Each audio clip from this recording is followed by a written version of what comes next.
ഇത് കഴുകുന്നത് ഇപ്പം ചില ആൾക്കാരുണ്ട് കുഞ്ഞുങ്ങളുണ്ടായി കഴിഞ്ഞാൽ ഉടനെ ബേബി ഡിറ്റർജൻസ് വാങ്ങും. അത് വെച്ച് ഈ ക്ലോത്ത് പേപ്പർ കഴുകാൻ നിൽക്കരുത്. കാരണം ബേബി ഡിറ്റർജൻസ് എന്തോ വളരെ മൈൽഡാണ്. കുഞ്ഞുങ്ങൾക്ക് ഇടുന്ന ഉടുപ്പയിൽ വിയർപ്പോ ഒന്നും ആവുന്നില്ലോ, നമ്മൾ വീണ്ടും വീണ്ടും മാറ്റുന്നു, അപ്പോൾ കഴുകുന്നു എന്നുള്ളതല്ലേ. അപ്പോൾ അതിനാ മൈൽഡ് ഡിറ്റർജൻറ്റ് മതി. പക്ഷേ ഇതേ പറ്റുന്ന മൂത്രമാണ്, അതിന് മൈൽഡ് ഡിറ്റർജൻറ്റ് പോരാ. അതിന് നമ്മൾ സാധാരണ ഉപയോഗിക്കുന്ന ഡിറ്റർജൻറ്റ് തന്നെ വേണം. അതിൽ ഫ്രാഗ്രൻസ് ഇല്ലാത്തത് വേണം. പലപ്പോഴും സർഫ് എക്സലാണ് ഏറ്റവും നല്ലത് ഡയപ്പർ വാഷ് ചെയ്യാൻ എന്ന് പറഞ്ഞേക്കാം നമ്മുടെ ഒരു സെറ്റപ്പിൽ. അതിൽ ലിക്വിഡ് അല്ല കേട്ടോ, ഡിറ്റർജൻറ്റ് പൗഡർ ഇല്ലേ, അതാണ് നല്ലത്.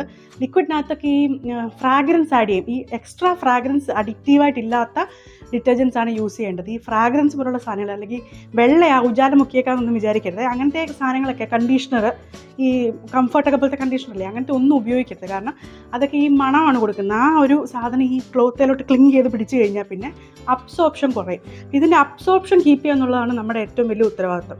അതിന് അവർ പറയുന്ന പോലെ തന്നെ അത് വാഷ് ചെയ്യാനും ഉണക്കാനും ഒക്കെ ശ്രദ്ധിക്കണം. ഇതിൻ്റെ അബ്സോർപ്ഷൻ പവർ അങ്ങനെ തന്നെ ഇരിക്കുന്നിടത്തോളം ഈ 300 വാഷ് വരെയൊക്കെ വളരെ സക്സസ്ഫുള്ളായി ലീക്ക് ഇല്ലാതെ നമുക്ക് ക്ലോത്ത് പേപ്പർ ചെയ്യാൻ പറ്റും. അപ്പോൾ നമ്മൾ അത്യാവശ്യം പൈസ കൊടുത്ത് വാങ്ങുന്ന സാധനമല്ലേ ഇത്.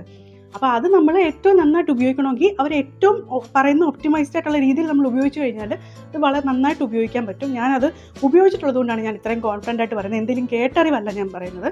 അതുകൊണ്ട് തന്നെ ഇത് സക്സസ്ഫുള്ളായിട്ട് ഉപയോഗിക്കാം. കുറച്ച് നേരം വെയിൽ കൊണ്ട് കഴിയുമ്പം, വെയിൽ എന്ന് പറഞ്ഞാൽ എന്താ, ബാക്ടീരിയൽ റിമൂവൽ നടക്കും ഡയറക്റ്റ് സൺലൈറ്റ് അടിക്കുമ്പോൾ. അതുകൊണ്ട് തന്നെ വെയിലത്തിട്ട് ഉണക്കുന്നത് വളരെ നല്ലതാണ്.